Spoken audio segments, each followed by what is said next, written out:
Welcome to the Conscious Matchmaker. I'm your host, Sophy Singer, founder of Sophy Love, alongside Elizabeth Foster, lead executive matchmaker and conscious dating coach. Whether you're single or looking to enhance your relationship journey, let us support you in creating meaningful connections. Get ready for heart-to-heart conversations, expert insights, and a dose of compassionate wisdom.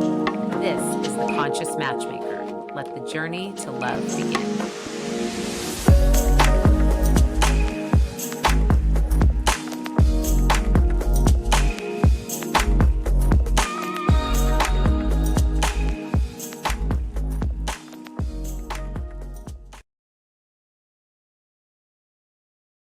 Welcome back, everyone.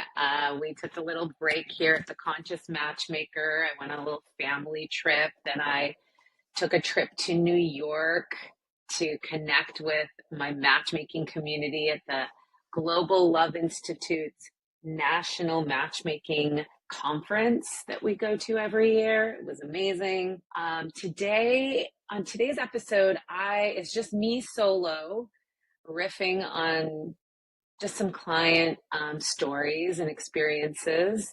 One in particular popped up and I wanted to share it with everyone, just let everybody know kind of what type of work we're doing here and how it really translates in real life.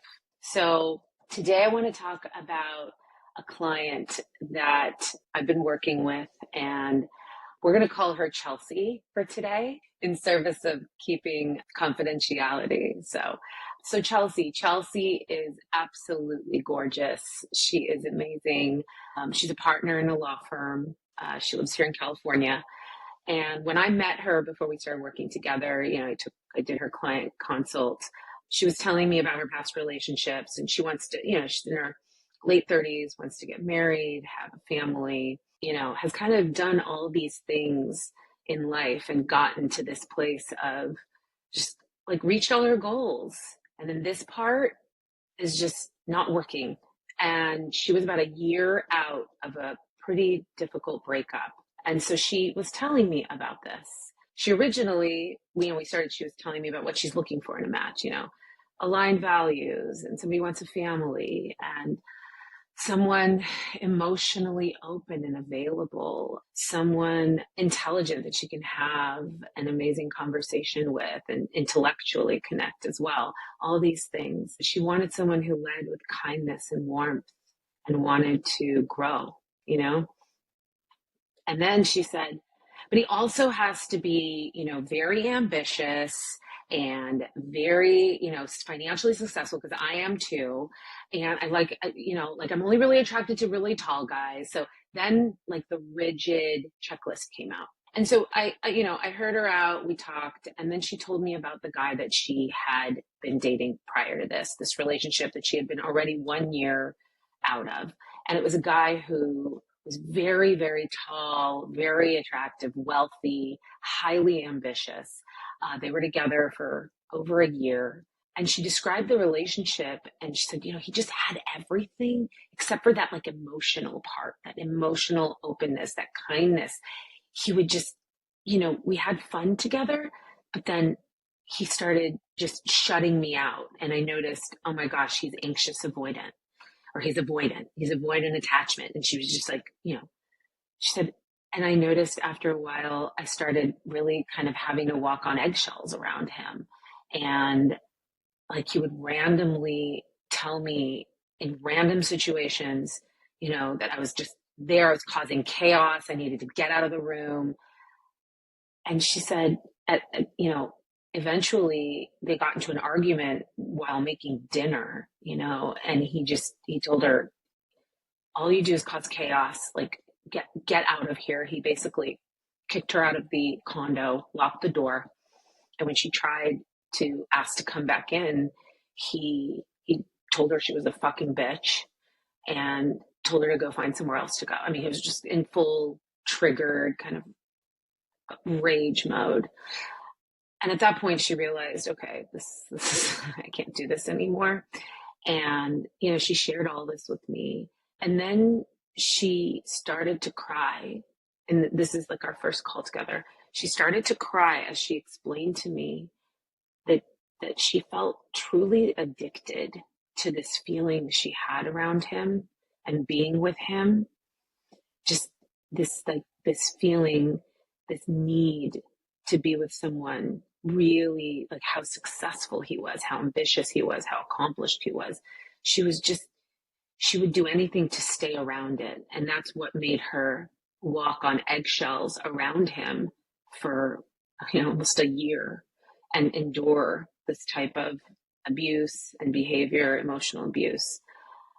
And then she also started to cry even more when she admitted to me that for the last, almost, it'd been almost a year that they'd broken up, and she had started dating 6 or 7 months prior to that, or a few months after they broke up.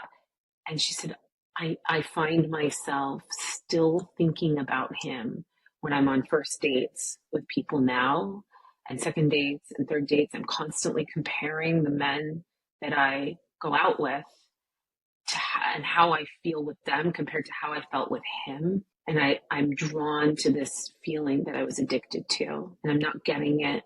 And so we ended up, we chatted, and, she realized that there was some work to be done. And I explained our process, and we started working together. And what's happened is that she started doing internal family systems coaching. And what she learned is that there is a part of her that's very young that became attached and needed this type of person, right? The wound. And this young exiled part was being protected by a manager that had created this checklist. Okay, this is what you need in order not to feel this pain that you felt at this young age, whenever it was, right? Whatever happened at that time in her life.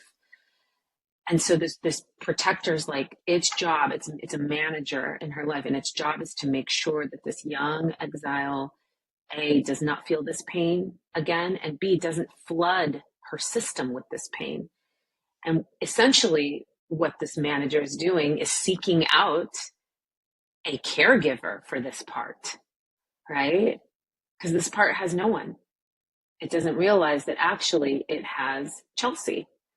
Chelsea, big Chelsea, true self Chelsea is here now and can be there for this part. And so we started doing this work. It's been just deeply transformative for her. She couldn't believe and didn't realize and didn't know, because none of us do until we go inside, that this young part had this experience at a young age.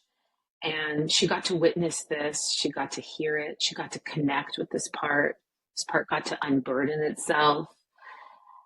And additionally, the protector, the manager that's been making this rigid checklist for the types of people that she would be attracted to that are going to be able to fill this caretaker role, that part got to know the big Chelsea too.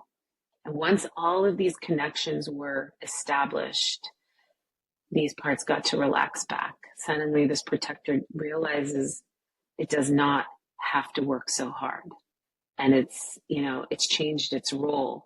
And so now this client, now Chelsea, is dating from, it's amazing to see how she's showing up in new connections and introductions that we're bringing her, because she's showing up so much more relaxed.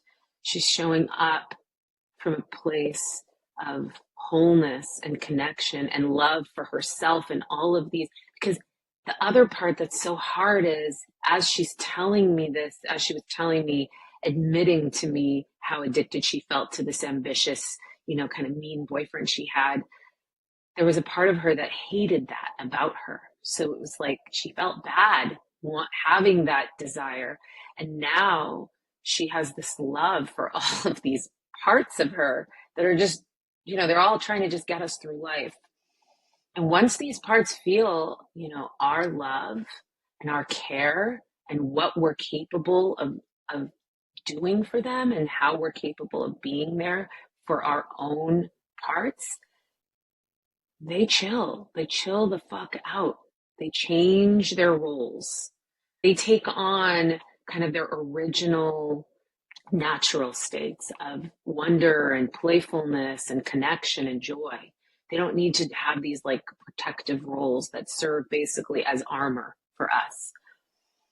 And so it's just been so amazing to witness and walk by her side, this watching as she's experiencing these changes and getting to integrate them into her real life, into these new connections, into dating. She feels so much more relaxed. Of course, she's still meeting interesting, intelligent, successful men, but the pressure of filling the needs of this part, the pressure of becoming the caregiver to her emotional needs is off now. It's not on this future partner. She is now learning how to be the primary caregiver for her own, all of herself. And now she can enter a relationship from a much more grounded, whole place. And it's so much easier to date that way too.